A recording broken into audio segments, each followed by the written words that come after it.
Olá! Sejam muito bem-vindos à nossa análise de hoje. A gente vai mergulhar fundo em um dos capítulos mais estratégicos da Bíblia. Vamos juntos desvendar a genealogia de Gênesis 5, que é, na verdade, uma grande ponte histórica que conecta Adão, o primeiro homem, até Noé, aquele que vai testemunhar uma verdadeira reinicialização do mundo. Então, para a gente se situar, a nossa jornada hoje acontece no Antigo Testamento, no livro de Gênesis, capítulo 5. Pensem nesse capítulo como uma ponte, tanto literária quanto teológica, que nos leva desde a história da criação até a antessala do grande dilúvio. Para a gente navegar por este capítulo, nosso roteiro vai ter 5 pontos principais. A gente começa entendendo o porquê desse registro existir, depois vamos sentir o ritmo um pouco sombrio da mortalidade que se repete. Em seguida vamos ver como Enoque quebra esse padrão, ouvir uma profecia de esperança sobre Noé e, por fim, ver uma nova linhagem surgindo no horizonte. Vamos lá! Primeiro de tudo, é muito importante entender que o capítulo 5 não é só uma lista de nomes, sabe? Ele funciona como um documento histórico, bem formal, que traça uma linha direta, sem interrupções, desde a criação da humanidade. E o texto já começa com uma declaração bem formal, quase como um registro de cartório, que define o tom de tudo. Ele diz: este é o registro da descendência de Adão. Isso mostra que não é uma história contada de qualquer jeito, é a crônica oficial da primeira linhagem da humanidade. Conforme a gente avança na leitura, um ritmo quase hipnótico começa a se formar. É um ciclo que reflete a nova realidade da humanidade depois dos eventos lá no Jardim do Éden. Um padrão implacável de vida e morte. Reparem bem na fórmula que não para de se repetir. O texto diz com quantos anos cada patriarca gerou seu herdeiro, quanto tempo viveu depois disso e a sua idade total. Adão, 930 anos. Sete, 912. Enos, 905. É uma longevidade que para a gente hoje parece incrível, mas que invariavelmente levava sempre ao mesmo final.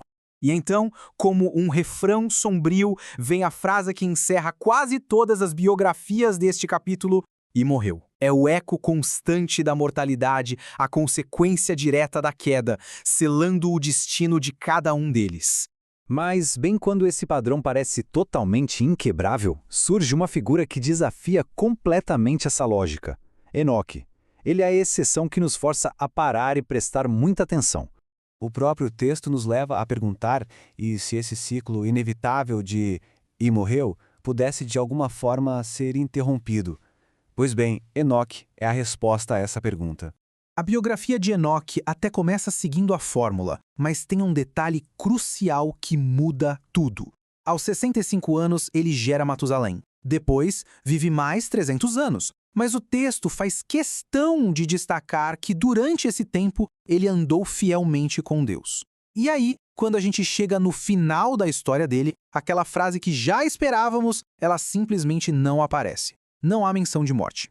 Em vez disso, nós encontramos este versículo extraordinário. Enoque andou com Deus e já não foi encontrado, pois Deus o havia arrebatado. É um momento de profundo mistério, mas também de muita esperança. Enoque não morre, ele é transladado. A sua comunhão tão íntima com Deus alterou seu destino, quebrando o ciclo da mortalidade. Depois desse evento único com Enoque, a linhagem continua e nos leva a outra figura central, Lameque.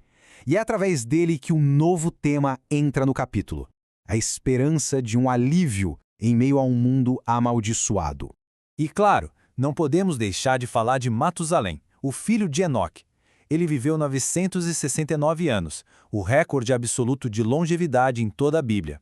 Mas o capítulo nos mostra que a verdadeira esperança não estava em viver mais tempo, e sim na promessa que viria através da próxima geração. Ao nomear seu filho Noé, um nome que significa descanso ou alívio, Lameque profetiza. Ele diz: ele nos aliviará do nosso trabalho e do sofrimento de nossas mãos, causados pela terra que o Senhor amaldiçoou. Essa é a primeira profecia clara de esperança nessa linhagem, um sinal de que uma grande mudança está a caminho. E é assim que o capítulo 5 conclui a sua jornada. Ele não só listou os ancestrais, mas construiu uma ponte que nos leva da era de Adão para a beira de um evento que mudaria o mundo para sempre. A genealogia chega então a seu clímax com Noé. Aos 500 anos, já um patriarca, ele gera a linhagem que será fundamental não apenas para sua família, mas para o futuro de toda a humanidade. E o capítulo se encerra com estes 3 nomes: Sem, Cã e Jafé. Eles são o elo final dessa longa corrente de gerações e se tornarão os pais de todas as nações no mundo que vai surgir depois do dilúvio, preparando o palco para a próxima grande narrativa. O capítulo 5 nos deixa exatamente neste ponto. Uma promessa de alívio foi proclamada com o nascimento de Noé, mas que tipo de mundo os filhos dele herdarão? E como essa promessa vai se cumprir? A resposta para isso começa na análise do próximo capítulo. A história, com certeza, está longe de terminar.